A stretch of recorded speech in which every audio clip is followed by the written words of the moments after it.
अस्सलामुअलैकुम students, welcome back to another video. आज जैसे कि हमने आपको लैप्लास लेना बता दिया, कॉस फंक्शन, साइन फंक्शन, इसी तरह हमारे पास एक सवाल इस तरह भी बुक में मौजूद है कि अगर फंक्शन हमारे पास किसी एक्सपोनेंट की फॉर्म में ना हो, किसी ट्रिग्नोमेट्रिक फंक्शन में ना हो और हमारे पास जो फंक्शन है वो इस तरह के एक ग्राफ में मौजूद हो। फॉर एग्ज़ाम्पल क्वेश्चन यहाँ से स्टार्ट है।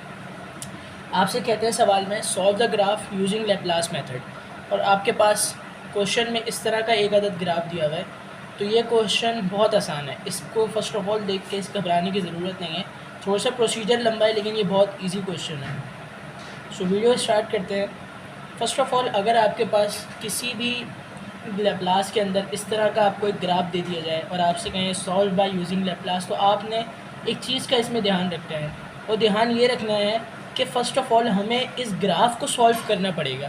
हमें इस ग्राफ से लाइंस निकालनी पड़ेंगी। जब हम इस ग्राफ से लाइंस निकाल लेंगे तो फिर हम आगे जाके सपोजिशन करेंगे। सपोजिशन में हम लोग फंक्शंस को कन्वर्ट करेंगे टाइम के अंदर, एंड देन आगे जाके लैप्लास लगाएंगे जिससे टाइम का फंक्शन हमारे पास सिग्नल में कन्वर्ट हो जाएगा। तो बेसिकली स्टार्ट करते हैं। जैसे कि हमारे पास क्वेश्चन में मौजूद है, जो ब्लू कलर की लाइन आप लोगों को नज़र आ रही है, मैं इसको एक बार दोबारा हाईलाइट करता हूँ कि मेरे पास जो लाइन है वो बेसिकली यहाँ से स्टार्ट है। यहाँ पे जो लिखा हुआ है 1, और ये लाइन यहाँ से लेके यहाँ तक आ रही है। इसको अगर मैं और समझाने के लिए करूँ तो मैं कह सकता हूँ कि ये जो लाइन है ये बेसिकली आपके पास लाइन है जिसका आपको सोल्यूशन निकालने के लिए कहा गया। ओवरऑल ये ग्राफ पे ड्रॉ हुई है ताकि आपको पता चले कि ये वाली लाइन है। तो हमने क्या करना है, हमने इस ग्राफ के फाइनल और इनिशियल पॉइंट्स देखने हैं। इस लाइन के हमने 2 पॉइंट्स देखने हैं। बेसिकली एक लाइन जो है 2 पॉइंट्स पे डिपेंडेंट होती है। आपको ये चीज़ तो पता होगी कि एक जो लाइन है उसका एक स्टार्टिंग पॉइंट होता है और एक एंडिंग पॉइंट होता है। तो इसी तरह हमारे इस सवाल में भी हमारे पास इसका एक स्टार्टिंग पॉइंट है और इसी लाइन का एक एंडिंग पॉइंट है। तो अगर हम स्टार्टिंग पॉइंट पे गौर करें तो यहाँ पर हमें x और y की वैल्यू निकालनी है। यानी ये जो पॉइंट है हमारे पास, यहाँ पर x की वैल्यू क्या है और यहाँ पर y की वैल्यू क्या है। बेसिकली अगर हम देखें तो यहाँ पर इस ग्राफ के ऊपर यानी y एक्सिस के ऊपर हमारे पास x की वैल्यू 0 है, क्योंकि हमारे पास पैरेलल में x एक्सिस 0 होता है और परपेंडिकुलर में y एक्सिस 0 होता है। तो अगर आप यहाँ देखें तो यहाँ x की कुछ भी वैल्यू नहीं है। अगर ये पॉइंट थोड़ा बाहर लाई कर रहा होता तो कहीं और लाई कर रहा होता तो x की वैल्यू कुछ होती, लेकिन अभी हमारे पास x की वैल्यू 0 है तो हमने 0 लिख दिया। और जैसे कि हमने सवाल में दिखाया कि यहाँ पे 1 लिखा हुआ है और ये पॉइंट यहाँ पे, तो इसका डेफिनेटली मतलब ये है कि y की वैल्यू 1 है। तो हमने इस दैट्स वाई हमने यहाँ पे लिख दिया 0,1। अब नेक्स्ट जो हमने पॉइंट चेक करा वो हमने यहाँ पे देखा, क्योंकि ये लाइन यहाँ पे एंड हो रही थी। तो इस लाइन के एंडिंग पॉइंट पे अगर हम देखें तो हमें यहाँ पे x और y की वैल्यू निकालनी है।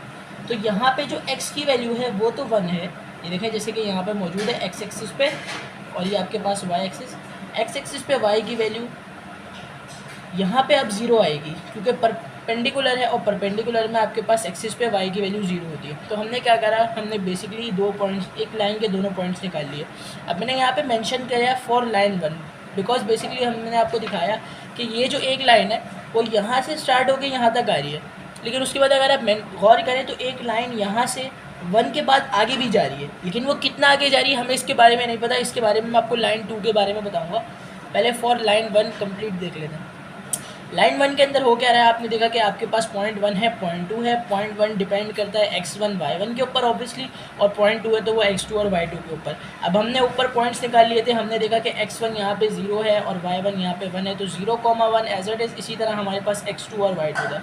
तो हमने देखा कि भाई x2 और y2 क्योंकि हमने यहाँ से निकाले हैं, तो हमने देखा कि यहाँ पे x की वैल्यू 1 है और यहाँ पे y की वैल्यू है 0, तो हमने यहाँ पे 1,0 लिख दिया। That's it from the line. इसके बाद इस लाइन का कोई और काम नहीं है। अब हमने क्या करा, हमारे पास सेकेंड ईयर मैथमेटिक्स के अंदर हमें 2 पॉइंट फार्मूला पढ़ाया था कि अगर हमारे पास 2 पॉइंट मौजूद हों और हमने x या y की वैल्यू निकालनी है तो हम किस तरह निकालेंगे। तो हमने वही पुराना फार्मूला इस्तेमाल करा। इस फार्मूला को कुछ इस तरह यूज़ करा कि y माइनस y1, यानी एक y होगा जो कांस्टेंट है, यहाँ पे आप y1 की वैल्यू लिखेंगे, दैट्स यहाँ पे y2 की, फिर माइनस कराएंगे उसको y1 से। इसी तरह यहाँ पे ये x मौजूद है, यहाँ पर ये x है, माइनस हो रहा है x1 से, डिवाइड हो रहा है x2 और माइनस x1। अब हम वैल्यूज़ को पुट करेंगे। अब हमने बारी बारी वैल्यूज़ को इंतहाई इंपॉर्टेंस के साथ पुट करना है, क्योंकि इसकी पुटिंग हमारे आगे सवाल के ऊपर डिपेंडेंट है कि हमारा फंक्शन हमारे पास किस तरह आएगा। हमने देखा कि भाई y है तो y तो अपनी जगह एज इट इज़ आएगा, y चेंज नहीं होगा। उसके बाद हमने देखा y1, तो यहाँ पे y1 की वैल्यू 1 थी, आपने एज इट इज़ उठा के यहाँ पे 1 लिख दिया। नेक्स्ट आपने क्या देखा कि यहाँ पे y2 है जो माइनस हो रहा है y1 से। आप नीचे गए, आपने देखा y2 की वैल्यू यहाँ पे 0 है और आपने ऊपर देखा y1 की वैल्यू यहाँ पे 1 है, तो आपने लिख दिया 0 माइनस 1। अच्छा जी, नेक्स्ट क्या है, ये जो पूरा फंक्शन है ये किसके बराबर है, x minus x1 divided by x2 minus x1 के। तो x तो एज इट इज रहेगा। उसके बाद आपने क्या करा, माइनस कराया इसको x1 से, तो x1 की जो वैल्यू है वो तो यहाँ पर 0 है, और फिर आपने देखा कि x2 है और x2 की वैल्यू यहाँ पर क्या है 1। इसी तरह आपने देखा दोबारा x1 की वैल्यू 0 है, तो यहाँ पर आपने 0 लिख दिया। तो ये ओवरऑल सिर्फ वैल्यूज़ पुट करा। उसके बाद हमने देखा कि y माइनस, जब y में से 1 जाएगा तो ये फंक्शन तो एज इट इज़ रहेगा, लेकिन जब 0 में से 1 चला जाएगा तो -1 बचेगा। इंपॉर्टेंट बात ये है कि यहाँ पे अपने साइन का ध्यान रखने कि जब 0 में से कोई भी चीज़ माइनस कराएंगे तो वो अपने साइन के साथ आएगी। ठीक है जी। नेक्स्ट आपने क्या करा, x में से 0 माइनस करा दिया, तो ऑब्वियसली जब किसी चीज़ में से कुछ जाएगा ही नहीं तो वो ऑलरेडी चीज़ खुद ही बच जाएगी, तो x यहाँ पे बच गया। अब 1 माइनस 0, इस पर कोई इफेक्ट नहीं पड़ेगा, अपने साइन के साथ 1 एज इट इज़ आ गया। नेक्स्ट स्टेप आपने क्या करा, आपने यहाँ पे क्रॉस मल्टीप्लाई कराया। अब आपने क्रॉस मल्टीप्लाई कराया तो x की जो वैल्यू है वो -1 के साथ और 1 यहाँ पे जाके इस फंक्शन के साथ मल्टीप्लाई हुआ।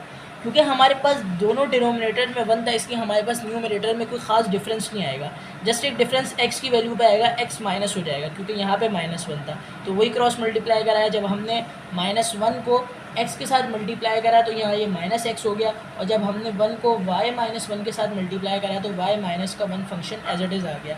नेक्स्ट आपने क्या करना है, आपने यहाँ से y की वैल्यू निकालनी है।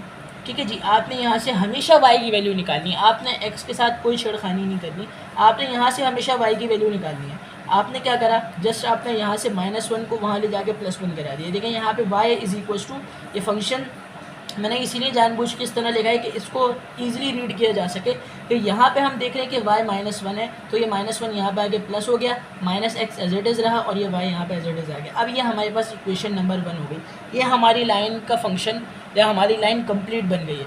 अब हमने क्या करना है, अब जैसे कि मैंने आपको बताया था, अब हमारे पास सपोजिशन है, क्योंकि हमने लैप्लास के अंदर सिर्फ 2 चीज़ें पढ़ी हैं, या तो फंक्शन ऑफ s होगा या फंक्शन ऑफ t होगा, तो ये दोनों चीज़ें हमें बनानी पड़ेंगी। तो हमने सपोजिशन में करा कि लेट x बराबर है हमारे t के, और हमने बता दिया कि हमारे पास जो y है वो फंक्शन ऑफ t के बराबर है।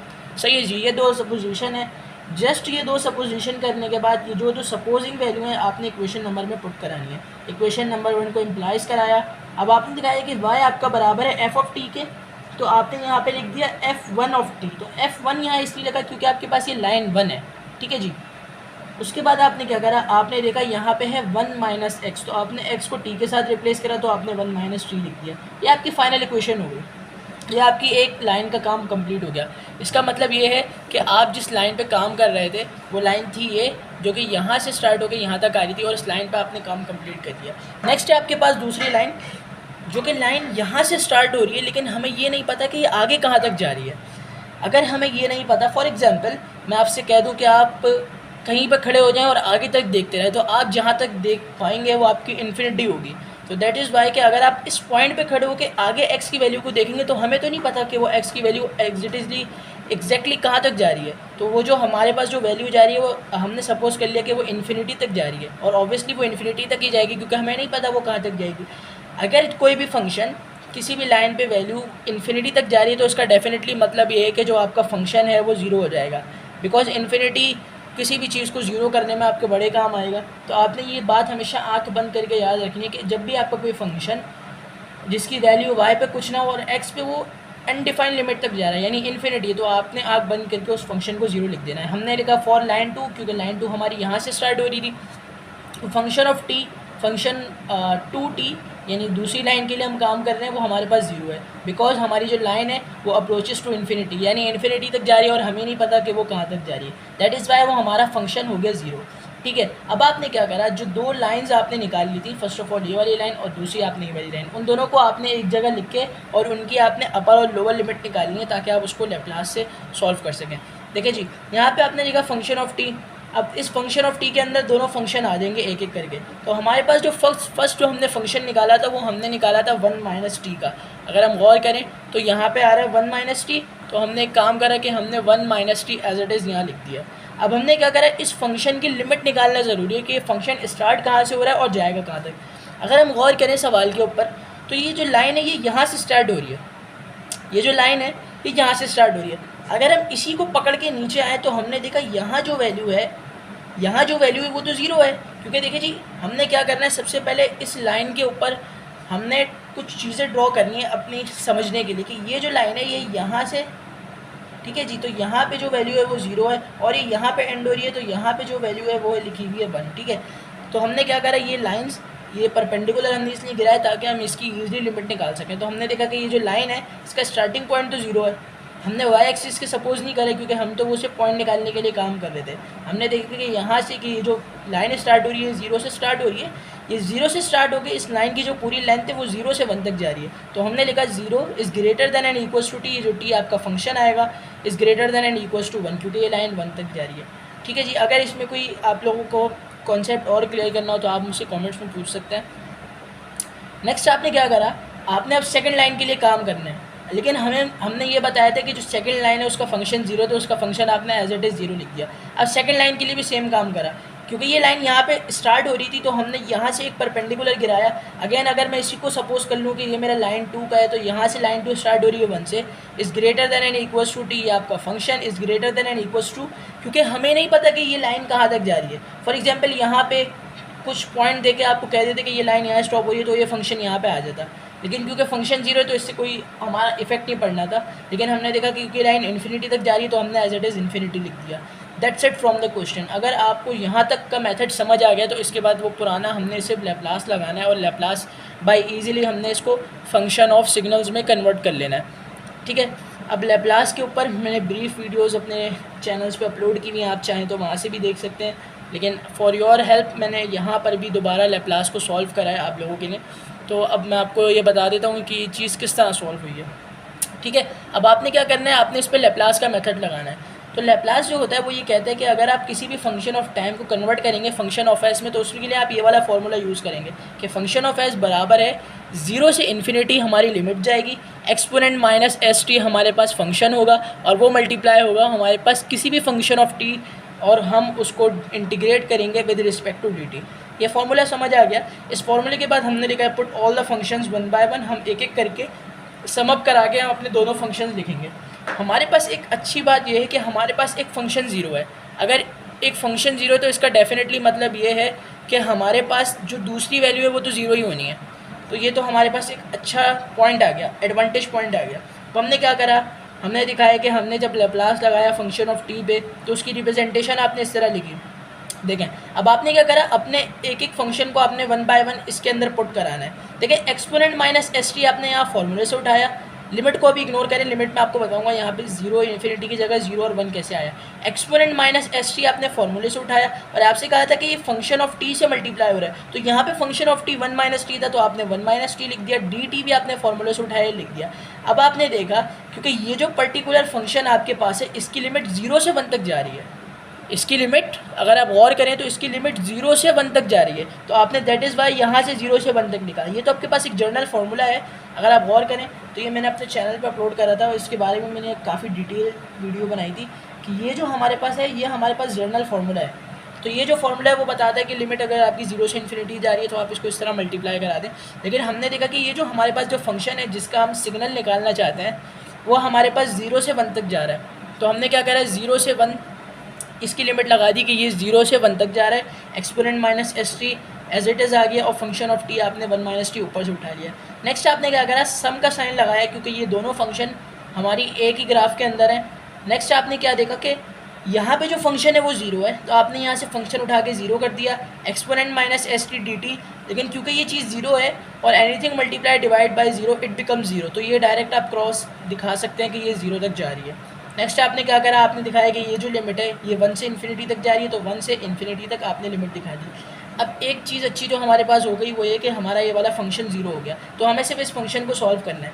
अब इस फंक्शन को सॉल्व करने के लिए हम क्या करेंगे कि हम अपने एक्सपोनेंट को 1 बाय 1 दोनों से मल्टीप्लाई करेंगे। हम चाहते तो यहाँ पे हम यहाँ पर डायरेक्ट भी टेबुलर इंटीग्रेशन लगा सकते थे, लेकिन अच्छा ये रहेगा कि हम इसको ईजिली सॉल्व करें बाय एक बार जब आपकी प्रैक्टिस हो जाए तो फिर आप इसको डायरेक्ट भी सॉल्व कर सकते हैं यहाँ पे बाय टेबुलर इंटीग्रेशन लगा के। लेकिन मैंने सिर्फ समझाने के लिए आपको यहाँ पर इसको पहले कंप्लीट मैंने बोर्ड मास से इसको सॉल्व करा। देखें एक्सपोनेंट माइनस एस टी जब 1 से मल्टीप्लाई होगा कि आपके पास एक्सपोनेंट माइनस एस टी जब 1 से मल्टीप्लाई हुआ तो एक्सपोनेंट माइनस एस टी तो एज इट इज़ आ गया।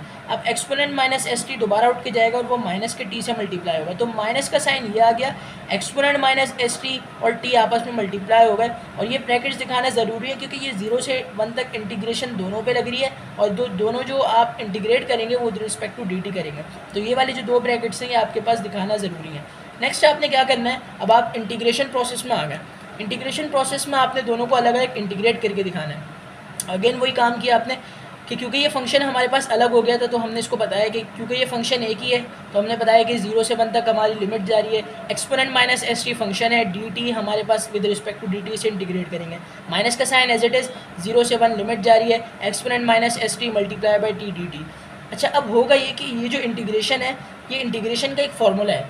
अगर सेकेंड ईयर मैथमेटिक्स आप लोगों ने गौर करा हो तो इसके पास जो है आपके पास एक फार्मूला प्रोवाइड करता है सेकेंड ईयर इंटीग्रेशन की। अगर एक्सपोनेंट की पावर ए ऑफ एक्स है तो आप जब उसका इंटीग्रल निकालेंगे तो आप इसको एक्सपोनेंट ए ऑफ एक्स लिखेंगे और उसको डिवाइड करा देंगे आप जो आपके पास इजाफी चीज़ होगी यानी ये, अगर आप with respect to D X को इंटीग्रेट करा रहे हैं। ठीक है जी, तो आपने क्या करा, आपने इसी फॉर्मूले के तहत इसको सॉल्व करा। हमने देखा कि एक्सपोनेंट माइनस एस टी है तो एस टी और हम इसको इंटीग्रेट कर रहे हैं with respect to D T, तो with respect to D T यानी exponent minus S T as it is और डिवाइड में क्या आया था ए, यानी यहाँ पर ए क्या है माइनस एस है तो माइनस एस अपने साइन के साथ आ गया।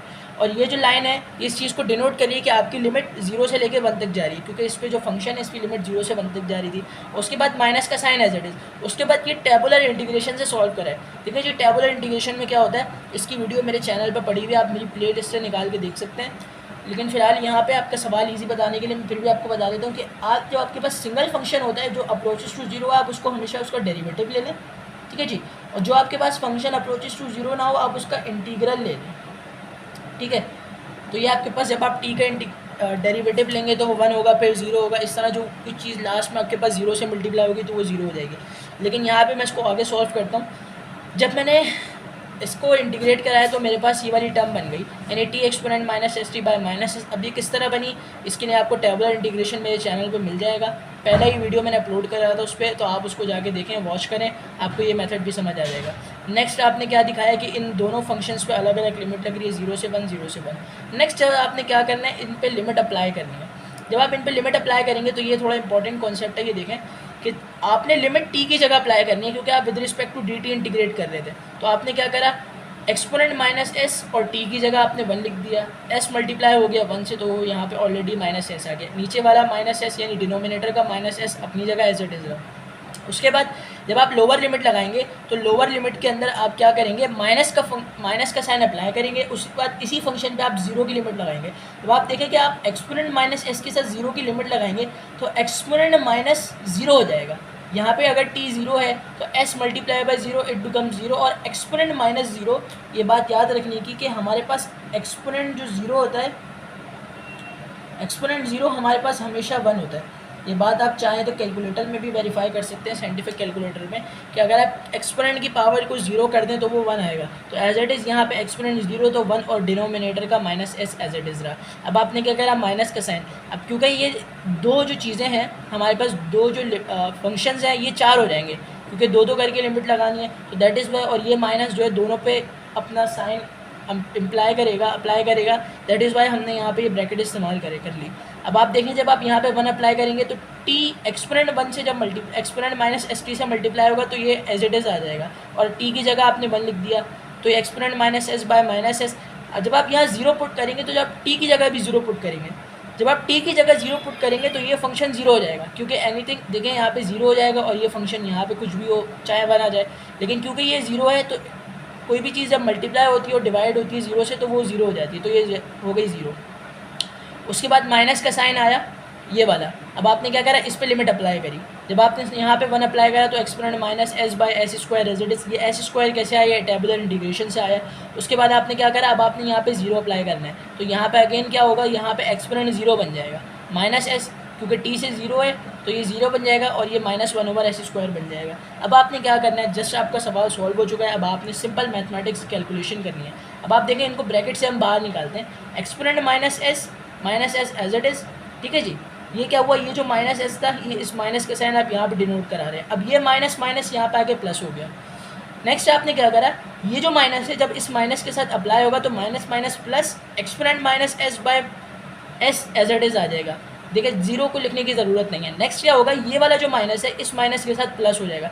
तो ये जो पूरी टर्म है इस पर कोई फ़र्क नहीं पड़ना माइनस का, क्योंकि ये वाला माइनस और ये वाला माइनस प्लस हो रहा है। तो exponent minus S by S square as it is, और ये माइनस का 1/s square as it is. अब आप देखें कि ये था minus exponent minus S by S और ये था प्लस, तो ये दोनों टर्म्स आपस में कैंसिल हो गई। जो रिमेनिंग टर्म्स है हमारे पास exponent minus S by S square, ये हमारे पास फंक्शन ऑफ सिग्नल्स में कन्वर्ट हो चुकी है। अगर आप गौर करें तो यहाँ पे कहीं भी आपको टी नज़र नहीं आ रहा है, यानी टाइम का सिग्नल।